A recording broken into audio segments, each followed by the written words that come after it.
ఇప్పుడు చేసిన బిజినెస్ అన్ని క్లిక్ అయ్యాయంటే అది అవ్వదు. Making business is a big, అంటే బిజినెస్ లోకి రావడం పెద్ద స్టెప్. ఎందుకు ఫుడ్ బిజినెస్ ని ఎంచుకున్నారు మీరు? వై? ట్రిగ్గర్ పాయింట్ వచ్చేసి నేను స్కూల్లో టీచర్ గా పనిచేస్తున్నప్పుడు 2వ తరగతి లోపు పిల్లలు 6 మంది డయాబెటిక్ పేషెంట్స్, అంటే 7 ఏళ్ల లోపు పిల్లలు. అప్పుడు అనుకున్నాను ఆరోగ్యం మీద పనిచేయాలి, వాళ్ళకి ఆరోగ్యం ఇవ్వాలి అని అప్పుడే 2002లో ఫిక్స్ అయ్యాను.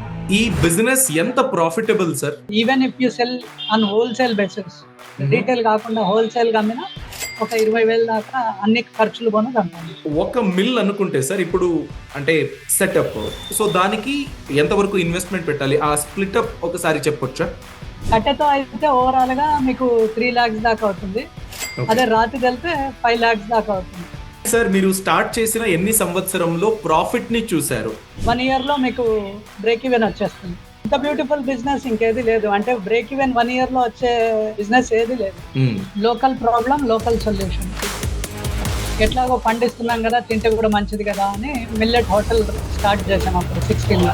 ఒక 10 లక్షలు కాల్చుకొని అర్థమైంది ఏంటి అంటే ఆరోగ్యం గురించి ఆలోచించే వాళ్ళు బయట తినరు, బయట తినేవాళ్ళు ఆరోగ్యం గురించి ఆలోచించారు. అదే ప్లేస్ లో ఇప్పుడు రెస్టారెంట్ ఉంది. డైలీ క్యాష్ ఫ్లో వచ్చేసి 50,000 to 60,000 కౌంటర్ అవుతుంది. We could not make 10,000.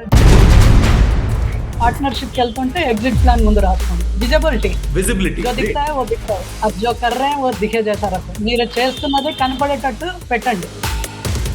ఎన్ని సంవత్సరాలుగా మీరు ఎక్స్పోర్ట్ చేస్తున్నారు సార్? అండ్ మేబీ మీరు పల్లెటూరులో ఉండి ఆ ప్రాసెస్ లో, ఎక్స్పోర్ట్ ప్రాసెస్ లో ఇన్వాల్వ్ అవ్వాలంటే ఎక్కువగా ఖర్చు అవుతుందా దాని గురించి? లేదండి, కంటైనర్ గా వెళ్ళితే అంటే 40 feet 20 feet కంటైనర్ ఫుల్ గా తీసుకుంటే చాలా తక్కువ ఖర్చు వస్తుంది. చాలా తక్కువ ఖర్చు, మనం ఇండియాలో షిప్ చేసినంత ఖర్చే వస్తుంది. కొత్త వాళ్లకు ఇచ్చే సజెషన్ ఏంటి అంటే ఒకేసారి 5 పెట్టేసి ఇబ్బంది పడే దానికంటే ఒకటి పెట్టండి. దాని మార్కెట్ అయిన తర్వాత డబ్బులు పెడితే మిషన్ వస్తుంది. ఖాదర్ గారు ఒక మంచి విషయం చెప్పారు, డబ్బులు ఇన్వెస్ట్ చేసి మిషన్ ని కొంటాము, మిషన్ కొన్న తర్వాత దాని ఈఎంఐ కట్టడానికి దానికంటే ఎక్కువ పని మనం చేయాల్సి ఉంటుంది అని.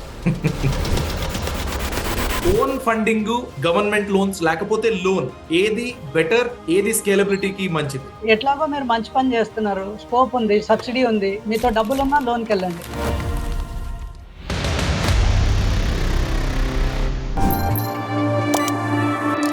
Bosscast, the